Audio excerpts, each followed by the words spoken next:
This is our Forex blog for July 7th, 2011. And like most days, we really want to buy the strongest ones like the CAD, pretty much strong all day. The weekly, monthly trends up. The Australian, very strong today against the weakest. And a lot of times on previous days, let's say the dollar was stronger than the yen yesterday. If they both become weak today, usually the least strong of the two, the yen in this case, is more likely, when it shows some weakness, to continue it. If it wasn't strong going up, then it's likely to be more weak going down. That's just something that most traders have intuitively learned over the years as they've traded, and you'll find that to be the case the vast majority of the time. So, starting today off when the yen was weak, daily, weekly, monthly trends down. The CAD really wasn't strong until about 4. But from 4 onward, you have the CAD yen buys. The Australian was really a beautiful setup on the daily chart, and the Australian yen was one of the strongest currencies last week. When you remember and you trade on a daily basis, or at least look at the charts on a daily basis and see a currency explode up one week, way more than normal, just with relentless force, and you get a little bit of a pullback like we had in the Australian yen, when that currency that was strong last week is becoming strong today and the yen is weak, it's pretty much a no-brainer. The Australian yen had a beautiful breakout. It exploded up yesterday from the hourly and then sat here sideways for a very long time. And one of our systems is, when a currency goes sideways for 2 or 3 hours and breaks out, it's very likely to trend up. And, at this point, after 3, you want to look for a breakout. You might have got into trade here. If you had your stop underneath the low, you just sat sideways, or you either took a small 5 or 10 pip loss, bought the breakout again, and it just exploded up.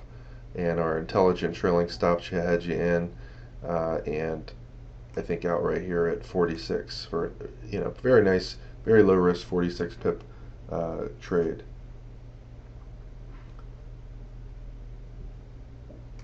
The Swiss also was pretty strong until about 4. So you could have traded this against the yen as well. And as the CAD was very strong, let's take a look at the CAD yen. This one also had a multi-hour sideways range. The trend was down. It rallied back up to the hourly. And you might have wanted to sell it here because that's usually a high probability trade. It usually works. If you sold the hourly when it failed to go above it, trailing stop got you out here with a small 8 pip profit. Went up again, short, small 10 pip profit. And when it failed to go lower, you really don't know which way it's going to go. But anytime a currency is in a multi-hour sideways range, buy or sell the breakout. If it broke down, you'd want to sell it. That would have been good because the trend was down. In this case, it didn't go down. It broke out to the upside. And notice where our trailing stop got you out of this trade. Somewhere right here. Pretty much caught every pip of this move, 81 versus 93. Caught every pip of this move except for 12 pips.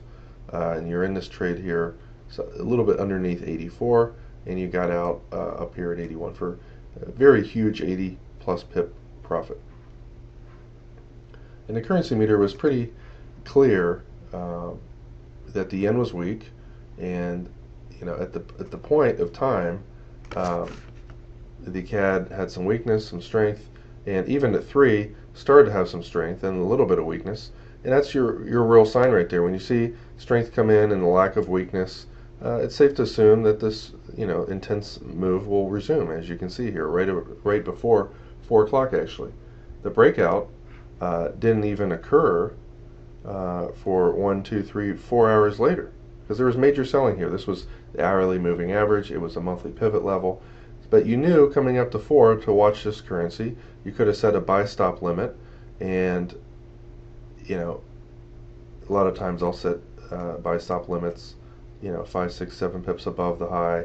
If it gets hit, I'm in, and most brokers platforms have the ability to set your stop and your target. If you were going to take this trade, or you're anticipating this trade and you didn't want to be by your computer, you're sleeping, you could have put a buy stop somewhere around 83.95 or 84 with your profit target a few pips underneath this resistance, because you don't know it's going to shoot up more than that. So that's 20 pips away.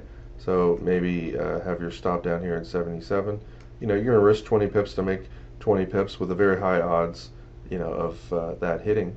And if you get an alert when it gets hit, you can cancel your your exit target and just use our intelligent trailing stop to get you out. And I caught 60 extra pips.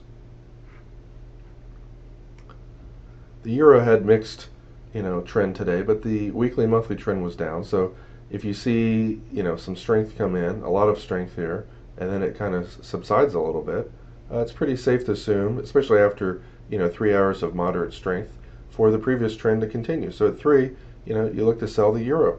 Now at 3, really the dollar had a little bit of strength, a little bit less weakness. It really wasn't the strongest one. At 3, the Swiss was pretty strong, so it would have been a pretty decent trade to be watching for a euro Swiss sell at 3.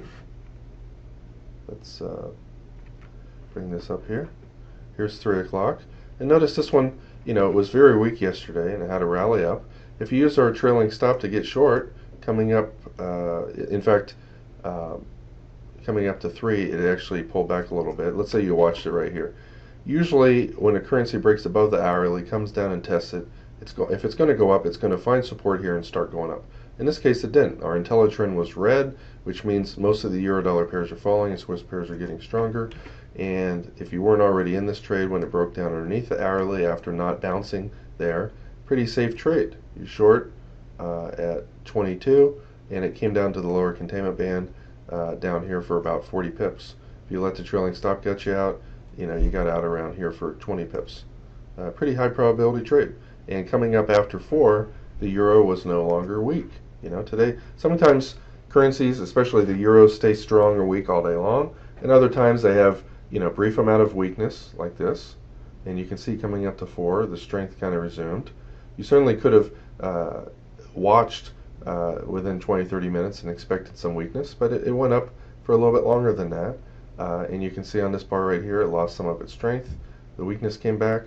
This strength move up in the euro was less than the previous weakness. So, if you see strength for an hour to 3 hours, usually it doesn't last longer than 3 hours like before, it's pretty safe to assume the weakness will resume. And when you see that red bar right here and it's getting weaker at 5:30, you want to trade the weak euro against one of the stronger ones. At 5:30, there was no doubt that the CAD was extremely strong. The Australian would have been a safe bet, even though it showed a little bit of weakness here. The Australian was extremely strong today, and also the New Zealand.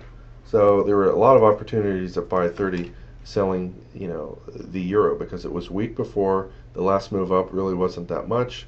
So let's look at the euro CAD coming up to 5:30. Notice this one pulled underneath the hourly, went sideways here. You go short, and it fell way over 100 pips. And notice it got you out pretty much close to the low of the move. Let's look at the euro Australian, also very likely to have fallen a lot.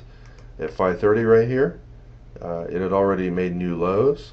And anytime a currency makes lower lows and doesn't get any kind of a bounce, you have a monthly pivot level right here. Once that area got broken, it's support initially. Once the support level gets broken, it becomes resistance. Very high probability place to sell. And again, notice where a trailing stop got you out, all the way down here at 68. Short somewhere around 20. That's a 50 pip move. And in fact, it looks like the trailing stop got us out here, then you had to re-enter, and then, so combined they're about 50 pips. The trailing stop, when the market moves down too much, we tighten it a lot, and sometimes, tiny little moves up get you out. You just have to re-enter. What else was very strong? The New Zealand. So the euro New Zealand also very likely coming up to 5:30 to be a sell. And this one's an exceptionally good trade because coming up to 5:30, it had just slightly broken underneath the previous day's low, which is a sign of weakness. Then it came back above it. And a lot of times when that happens, the market explodes up. That's a false breakout. But it couldn't even hit the hourly moving average, which shows it really didn't have that much momentum. The hourly moving average is oftentimes like a magnet. And if price can't even get sucked up to it like it normally does, that's a sign of no strength. There's no buyers. It's going sideways here for half an hour. You can see extreme weakness, very little strength, even less strength.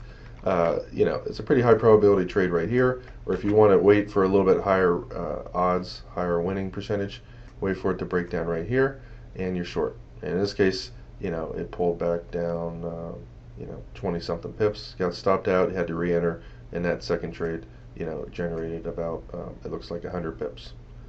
But you know, strong New Zealand, weak euro, pretty much a no-brainer.